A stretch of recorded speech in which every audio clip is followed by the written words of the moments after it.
Fucking bird. I can hear your earrings. Oh. I'm just kidding, I can't. Oh, goddamn. Ah! Oh, goddamn. Oh, Happy birthday. Are you 33? I turned 33. Damn. Time flies. Hashtag adult. Oh my god. Yes, son.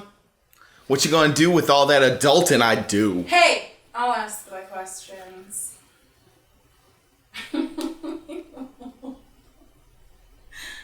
This is so weird. What's up, all you snot-nosed Monicas? It's me, Toaster Boy. It's my birthday. It's my birthday. 10 questions. That's right. It's my turn to be interviewed. And this time, for once, instead of the computers randomly choosing which questions I'm going to be answering, we had everyone who has previously been a guest on this show and will be a guest throughout all of 2019. They all voted on which questions I'll be answering. So if you hate the question, make sure that you also hate the player. Check out toasterboy.com if you want more cool content. Otherwise, I'm about to answer 10 questions.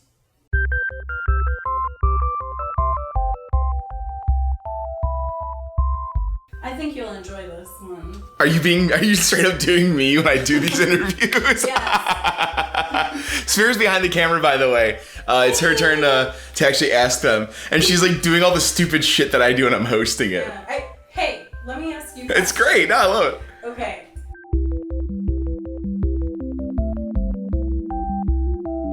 No, nothing I have is recurring. I have tons and tons of dreams and tons of nightmares, but each one is horrifyingly unique.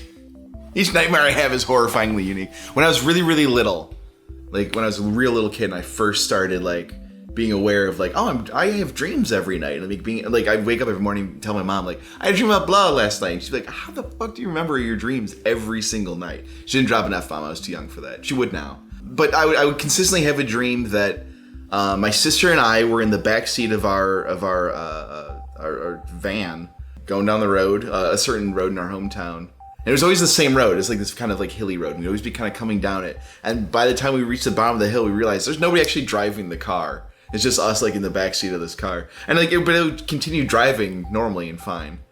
And then that would kind of transition to like, we're in the van, but we're just like driving through a desert, but it was a very like Looney Tunes style desert, which is like flat with like random cactuses and like, you know, like rocks in like the horizon or whatever. And we'd just be like drive around. And by the time my sleepy me was like, none of this makes sense and none of this is possible, a brick wall would just like pop up out of the sand and we just like smash into that and I would wake up.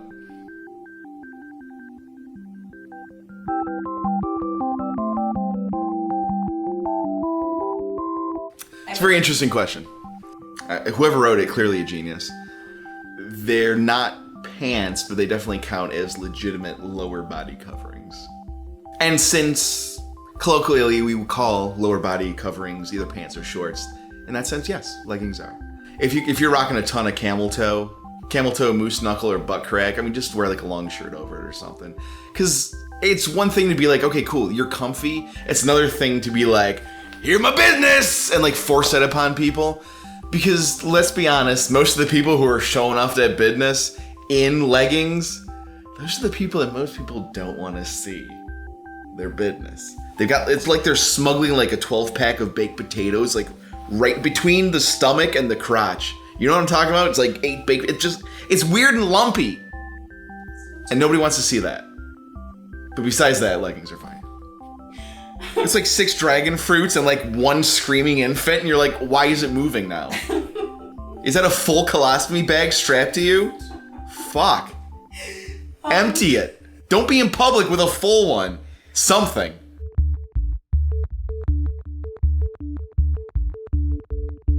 That's an excellent question. I've really never had much of a nickname.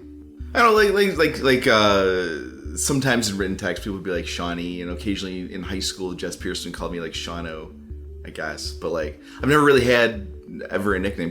Sean, such a short, concise little name, and usually I'm the Sean that people end up like wanting to hang out with. So there usually wasn't any Seans in the group. Toaster Boy's good. I like the name Toaster Boy.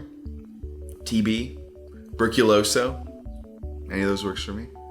God Emperor Sean, that would work. Muad'Dib, happy with that one.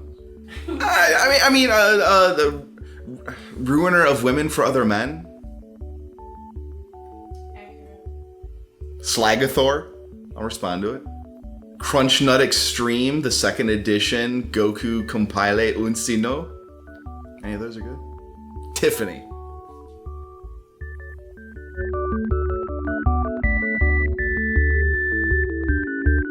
Oh! You got this. My phone's over there.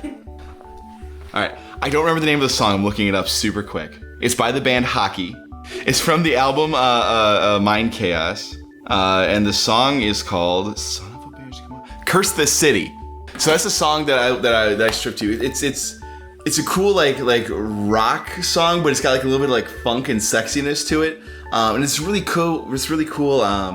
Switch between like this like slow sultry verses and then like this really energetic and like emotionally powerful verse in between. I just feel like that'd be really cool, either stripper or a burlesque song to perform to.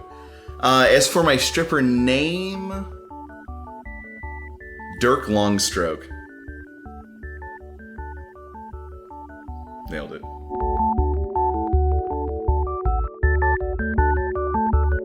Welcome, fellow initiates of our group, Salador.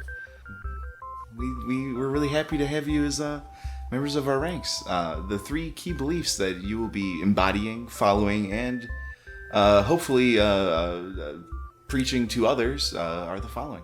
Tenet the first: we live in a simultaneous multiverse. That means that all possibilities are all happening at the exact same time in one universe. However, our limited psyches can only essentially traverse one of those paths in our life. You could think of it as a procedurally generated video game, in that all possible maps exist within this software, but you as a player in your one playthrough are only ever going to traverse one setup of all of those building blocks. Whereas if you reloaded the game, it would be something completely different because you're following a different path, essentially. And that's very similar to how our reality is actually structured. Tenet the second: the physical experiences of this life are fantastic and should be explored to their fullest within the confines of safety to those involved and, of course, consent. I feel like...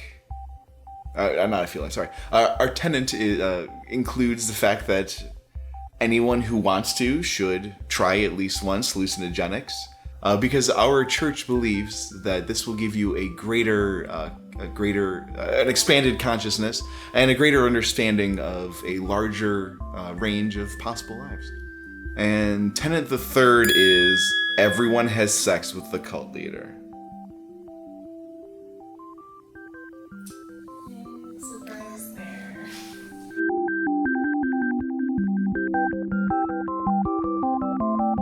The fucking person driving so fucking slow in the left lane of traffic, while everyone else is like zooming around them, like into the middle lane and then back around. And I feel like the fourth person passes like that. They're not like, oh, I wonder if I'm in the wrong lane. And they're like, no, fuck you. I'm double downing on doing exactly the speed limit in this lane and making everyone go around me.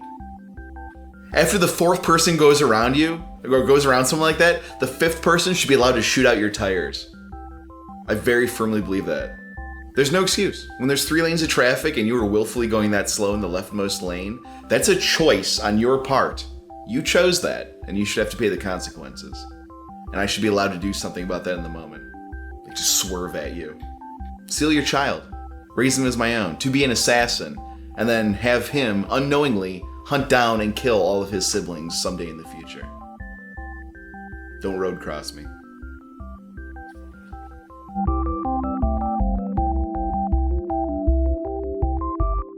I would like the ability to be reincarnated with, I would say, like core portions of my personality, not necessarily the sum of my knowledge left intact. You know, imagine like you went through like 6th grade, you know, and like you're just going through all those horrible teenage years, like trying to figure out like who the hell am I and all this shit. To just like be born with like even like a fraction of like the confidence that I have now back when I was a kid, like that would serve me greatly. Like that next life would be fantastic. So I think some form of controlled reincarnation would be interesting. Number 2, I would like the ability to teleport instantaneously. I'd even be happy to follow Nightcrawler rules, where I could either have to have already have been to that place once, or have seen it, or some form of it. I can't just be like, and Paris. I've never been to Paris, so I wouldn't know, where to go. But say I was like staring at a very modern photograph of Paris, I could be like, all right, boom, that rooftop. Maybe that would work in some form. I just think that'd be cooler than flying. I mean, flying is interesting. I also feel like it's a little bit flashy and showy. It's way easier to make a getaway if you're just gone. Number 3, I think it would be useful to maybe not necessarily be able to read minds, but maybe it's more of like an empath. Like you can feel, you know how people feel all around you, and like when you say something, you can tell immediately, like, boom, okay, I know exactly how they react to that, even if they're like masking it or hiding it from you. I feel like that would be super useful. I think my 4th ability would be to be able to summon at any time some form of higher life form that can either like help me learn something new or can like back me up in battle. Like some kind of like 10th dimensional like demon creature who I'm just like super cool. We're like best buddies. Like fuck, I can't pronounce his name. Entrigan? I don't know, he's a demon from DC Comics. But he and Jason Blood like have like a poem that they say and they switch spots. But I just want to be able to like summon him, and then we just like go pal around and like he helps like bolster my abilities and stuff. I'll go with that.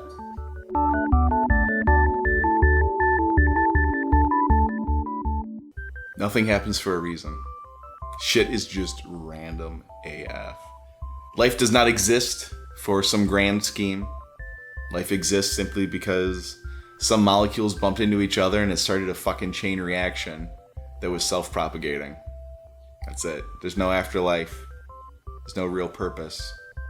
So try to experience as much as you possibly can without hurting anyone else and doing it consensually. That's the purpose of life. To just experience and do and learn as much as you possibly can, and then pass on the best bits of that to the next generation and encourage them to go and experience as much as they can. Stop fucking porpoises. Samira. I wasn't ready. All right. This is the last one. Double check before you say that shit to me. I'm pretty sure. You fucking lie to my eyes and my ear balls and my butt balls and my nut balls over here. Shit. No, you're right. Oh! Okay.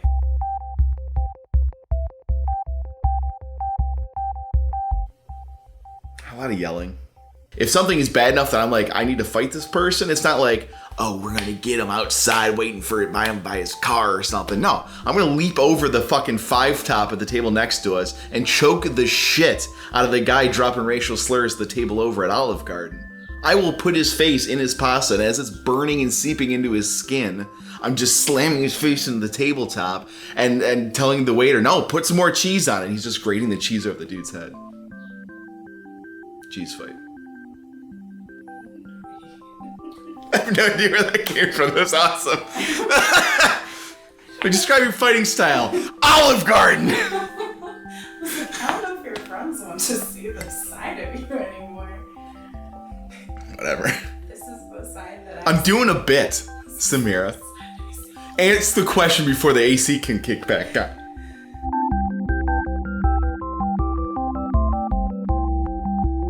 I knew this was coming. The accent I'm worst at doing is my Australian accent. It always ends up becoming Mayor Quimby from Family Guy. To the point that like now when I do it, I just go straight to Mayor Quimby just like piss off Samira. I do secretly have an okay Australian, but I never think of it in time to bust it out for a scene or anything. Can you give us an example? If Samira talks over me again, I'm gonna put her ass on the barbie. And then we'll see how she's liking it when she's got all those burn marks on her bum. All right on your bum, Brett. And then we're gonna have some Fosters, because that's Australian for beer. I wish we could cut really quickly to you laughing. She's losing it back there. She can't handle how great my Australian accent is. As your mayor, you want me to keep going? The kind of okay actual Australian accent I do is just, oh shit, what was his name? Steve... Irwin? That's the one, Steve Irwin.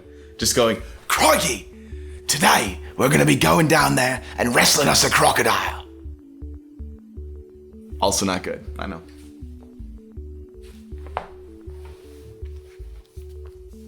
Yay! We answered all 10 questions. Woo! We did it! Woo! Woo! This is your birthday party. You do what you want. Yeah, and I want you to dance with me. I think you don't want me to dance. Dance? It's so often.